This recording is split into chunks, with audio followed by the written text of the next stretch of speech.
तो इसलिए हमें ये कहना चाहिए कि धार्मिक स्थलों पे सबसे अच्छा है कि आप सीसीटीवी लगाएं और आप देखें फिर ही न्याय करें। लेकिन जो आजकल हमारी न्याय प्रक्रिया बुलडोजर वाली हो चुकी है तो इसमें तो हम कुछ कह नहीं सकते। लेकिन जब मेन स्ट्रीम मीडिया दिन रात जहर परोसेगा तो आम आदमी के मस्तिष्क पे क्या असर होगा? वो ये सोचेगा कि जरूर ऐसा हो रहा है। वो तो बिल्कुल उन्होंने उकसाने के लिए ही किया था, लेकिन हम बहुत शुक्र मनाते हैं कि कोई ऐसी घटना नहीं हुई, वरना हर जगह यही कोशिश की गई। टीवी पे हेडलाइन क्या चलता है? बुलडोजर चलेगा शाहीन बाग पे। ये नहीं शाहीन बाग पे आप कई टीवी के देखेंगे, आप चले हैं शाहीन बाग पे चलेगा बुलडोजर। ये क्या सिंबल है? कोई भी बंदा इंस्पेक्शन करने शाहीन बाग नहीं गया, लेकिन न्यूज में चला कि बुलडोजर चलेगा शाहीन बाग पे। मीडिया ही है दुश्मन, क्योंकि मीडिया को प्रिपेयर किया गया है। डाइवर्ट तभी होगा ना जब वो धर्म में उलझेंगे, और धर्म और राष्ट्रवाद एक ऐसी अफीम है जिसकी कोई काट नहीं है और हो भी नहीं सकती। जब तक इंसान खुद नहीं जागेगा ना, वो कहते हैं ना, जब खुद की भूख से एकदम परेशान नहीं होगा ना, तब तक कुछ नहीं हो सकता। आप कई लोगों से ऐसे मिलेंगे, कहेंगे अरे ये तेल का दाम बढ़ गया है, यूक्रेन में युद्ध हुआ है तो हो गया है। वो कहते हैं कि पहले महाराणा प्रताप जी को नहीं पढ़ाया गया। हमने तो पढ़ाई स्कूलों में, आपने नहीं पढ़ाई, ये आपकी प्रॉब्लम थी। गांधी जी को हिंदुस्तान में गाली दे दें, ठीक है, कभी ये जाके विदेश में नाथूराम की बात करेंगे? गोडसे कोई आएगा, अगर विदेशी व्यक्ति जब आता है तो क्या नाथूराम के उस पे समाधि स्थल पे लेके जाएंगे उसे? गांधी जी को तब जाना जाता था जब मीडिया नहीं थी, जब सोशल मीडिया नहीं था, जब टीवी नहीं था। एक जनप्रतिनिधि जब किसी के खिलाफ आवाज उठाएगा वो गिरफ्तार हो सकता है। तो आम आदमी सोचिए कितना डरेगा इस बात से। मैं क्या खुल के कोई बात कह सकती हूँ गवर्नमेंट के खिलाफ? अगर गवर्नमेंट एम्प्लॉय हूँ तो बिल्कुल भी नहीं कर सकती। हमें घर से उठा के ले जाएगी अगर हमने कुछ भी बोल दिया तो। और खासकर मैं मुस्लिम हूँ तो मेरी डर तो 100 गुना बढ़ जाएगा ना। नमस्कार, मैं हुदैव, आप इस समय देख रहे हैं लोकतंत्र टीवी। इस समय हमारे साथ हुमानाथ जी मौजूद हैं। हुमा जी, अयोध्या मामले को जिस तरीके से लगातार तूल पकड़ा जा रहा है, तूल दिया जा रहा है कि वहाँ पर पंडितों ने जो है मस्जिदों में कुछ मांस जो है फेंका और कुरान पाक को फाड़ कर वहाँ पर फेंकी, कैसे देख रहे हैं? क्या इसके पीछे भी कोई साजिश है या क्या मालूम नहीं पड़ रहा है? ये तो साफ साफ साजिश का मामला है कि जैसे अभी रमज़ान का महीना चल रहा है, लोग भड़के, लेकिन कहते हैं ना, भगवान का शुक्र है कि कोई भी इंसान भड़का नहीं। उन्होंने अपनी चेतना का वो लिया, अपनी दिमाग लगाया और सीसीटीवी फुटेज देखकर उन्होंने केस किया और उसके पे वो किया। वरना अगर कोई देखा जाए, अगर हम किसी और चीज़ में देखते तो ये कितना बड़ा बवाल हो गया होता। हिंदुस्तान में तबाही मच जाती। तो इसलिए हमें ये कहना चाहिए कि धार्मिक स्थलों पे सबसे अच्छा है कि आप सीसीटीवी लगाएं और आप देखें फिर ही न्याय करें। लेकिन जो आजकल हमारी न्याय प्रक्रिया बुलडोजर वाली हो चुकी है तो इसमें तो हम कुछ कह नहीं सकते। लेकिन ये है कि ये बहुत अच्छा रहा। हम तो कहना चाहेंगे कि बहुत अच्छी सोच के तहत उन लोगों ने जो मस्जिद के आगे जिन्होंने देखा और उन्होंने संयम बनाए रखा और पुलिस पे अपना विश्वास, कानून पे विश्वास जताया और उसके बाद इस मुद्दे पे। अच्छा, ऐसा क्या मजबूरी हो जाती है कि एक ब्राह्मण या एक हिंदू समाज का जो व्यक्ति है वो मुसलमान बनकर इस तरह का लगातार कृत्य कर रहा है?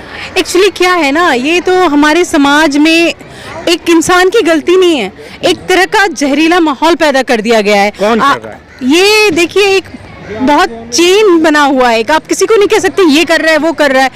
हम में है, आप यूट्यूब देखें, सबसे बड़ी चीज़ मैं यूट्यूब को जिम्मेदार मानती हूँ और मेन स्ट्रीम मीडिया को मानती हूँ। मेन स्ट्रीम मीडिया इसलिए क्योंकि मेन स्ट्रीम मीडिया को सब लोग देखते हैं तो वो सोचते चलो हम यूट्यूब को तो गलत कह सकते हैं, ये अपने कंटेंट के लिए कर रहे हैं। लेकिन जब मेन स्ट्रीम मीडिया दिन रात जहर परोसेगा तो आम आदमी के मस्तिष्क पे क्या असर होगा? वो ये सोचेगा कि जरूर ऐसा हो रहा है, हमारे पास नहीं हो रहा है लेकिन कहीं तो कुछ ऐसा है। जब एक माहौल बनाया गया है कि मुसलमानों के खिलाफ या फिर अलग धर्मावलंबियों के खिलाफ एक तरह विशेष तरह का दिमाग माइंडसेट तैयार किया जा रहा है कि ये लोग ऐसे हैं, तो अब उनके दिमाग पे जो मेन स्ट्रीम मीडिया का है सबसे ज्यादा असर पड़ता है। और यूट्यूब में तो पूरा भरा ही हुआ है कंटेंट दिन रात। अच्छा, रमजान के महीने पे लोग रोजे पे रहते हैं, दिन भर भूखा, चिड़चिड़ा स्वभाव का हो जाता है और इस माहौल में इस तरह का कृत्य करना तो ये एक उस्काने जैसा है कि लोग तुरंत उसका रिप्लाई करेंगे। नहीं, वो तो बिल्कुल उन्होंने उकसाने के लिए ही किया था। लेकिन हम बहुत शुक्र मनाते हैं कि कोई ऐसी घटना नहीं हुई, वरना हर जगह यही कोशिश की गई, चाहे जहांगीरपुरी हो, चाहे आप अभी देख लें 3-4 दिन पहले दक्षिणी दिल्ली के मेयर निकलते हैं जांच करने के लिए कि मतलब जो भी ऐसे एरिया हैं वहाँ पे बुलडोजर चलेगा। तो 15 साल से दिल्ली में एमसीडी में भाजपा है और जितनी भी ज़मीनें ऐसी बिकी हैं साउथ दिल्ली में, जैसे जैतपुर हो गया, आपको मदनपुर खादर का एरिया हो गया, बदरपुर हो गया, आप वहाँ देखेंगे तो इन बेचने वाले जमीन इन्हीं के लोग हैं, बनवाने वाले पुलिस और इन्हीं के लोग हैं। ठीक है, वो भी एक मुद्दा है, चलो पूरी साउथ दिल्ली में है अतिक्रमण, लेकिन टीवी पे हेडलाइन क्या चलता है, बुलडोजर चलेगा शाहीन बाग पे। ये नहीं शाहीन बाग पे आप कई टीवी के देखेंगे, आप चले हैं चलेगा बुलडोजर, शाहीन बाग पे चलेगा बुलडोजर। ये क्या सिंबल है? पूरी दिल्ली में अतिक्रमण है। आप गोविंदपुरी का एरिया देखिए, आप कालका जी का एरिया देखिए, आप संगम विहार देखिए, खानपुर देखिए, बत्रा देखिए, कहाँ इंक्रोचमेंट नहीं है पूरी साउथ दिल्ली में। तो आखिर शाहीन बाग, और उस दिन कोई भी लोग वहां पर नहीं गए थे इंस्पेक्शन करने, कोई भी बंदा इंस्पेक्शन करने शाहीन बाग नहीं गया, लेकिन न्यूज में चला कि बुलडोजर चलेगा शाहीन बाग पे। जैतपुर भी गए थे, मदनपुर खादर गए थे, बदरपुर गए थे, लेकिन न्यूज बनती है हेडलाइन शाहीन बाग। आज के दौर में सबसे बड़ा दुश्मन कौन है आम इंसान का? मीडिया आपके हैं?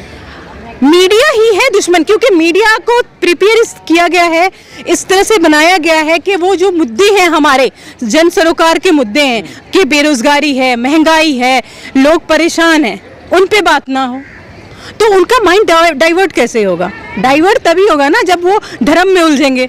और धर्म और राष्ट्रवाद एक ऐसी अफीम है जिसकी कोई काट नहीं है और हो भी नहीं सकती है। तो ये सिलसिला चलता रहेगा यूं ही जब तक इंसान खुद नहीं जागेगा ना, वो कहते हैं ना, जब खुद की भूख से एकदम परेशान नहीं होगा ना, तब तक कुछ नहीं हो सकता। आप कई लोगों से ऐसे मिलेंगे, कहेंगे अरे ये तेल का दाम बढ़ गया है, यूक्रेन में युद्ध हुआ है तो हो गया है, या कुछ भी जस्टिफाई कर ले लगते हैं। तो ये चीजें मन से तर्क लगाने तो ये सिलसिला और तरीके से चलता रहेगा। जी। कब लोग सुधरेंगे या कब लोग मानेंगे?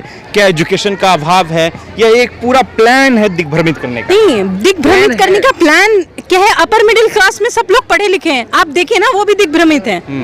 वो ऐसे कहते हैं, आप ऐसी बातें करते हैं लाइक जैसे हमने हिस्ट्री पढ़ी नहीं। वो कहते हैं कि पहले महाराणा प्रताप जी को नहीं पढ़ाया गया, हमने तो पढ़ाई स्कूलों में, आपने नहीं पढ़ाई, ये आपकी प्रॉब्लम थी।